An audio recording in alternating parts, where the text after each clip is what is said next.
आज अगस्ट 9 तारिख विश्व जनजाति दिवस। यह सारा विश्व में जनजाति दिवस पालन करा बेले रायगड़ा जिलार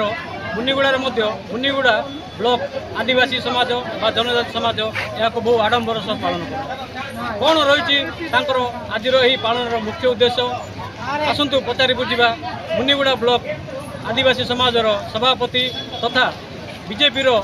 विषमकटक निर्वाचन मंडली बीजेपी विधायक प्रार्थी जगन्नाथ लुलुरगा।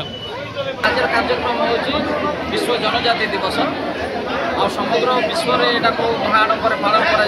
परिप्रेक्षी में आम अंचल आदिवासी मानकर वैभवपूर्ण संस्कृति गौरवपूर्ण इतिहास और आम अंचल पूज्य पूजा मान जो अच्छा से स्मरण करने सहित आम अंचल कला संस्कृति और भाषा जहाँ धीरे धीरे लोप पाइला भाया लगुच उज्जीवित करने और आगामी दिन में आदिवासी समाज सामग्रिक भाव में शिक्षा संस्कृति कृषि सबु क्षेत्र में केमती सर्वांगीन विकास कर समाज मुख्य स्रोत सामिल हो से बोली आज मुनिगुड़ा अंचल हजार हजार संख्यर आदिवासी भाई भौणी मैंने गुरुजन मैंने एकाठी आज से संस्कृति प्रदर्शन पूर्वक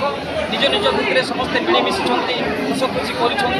आज भेट होती आगामी दिन में संस्कृति परंपरा को अधिक प्रचार प्रसार करने गोटे एकतार बंधन रहा। देखो से कहते आज दिवस संस्कृति भाषा परंपरा ऐतिह्य को नहीं शिक्षा स्वास्थ्य उन्नति होगा तेज दिवस परंपरा को बजाय रखा समस्त को से सामूहिक भाव आह्वान करते। मुनिगुड़ा नंदकिशोर पट्टनायक रिपोर्ट कामयाब टीवी।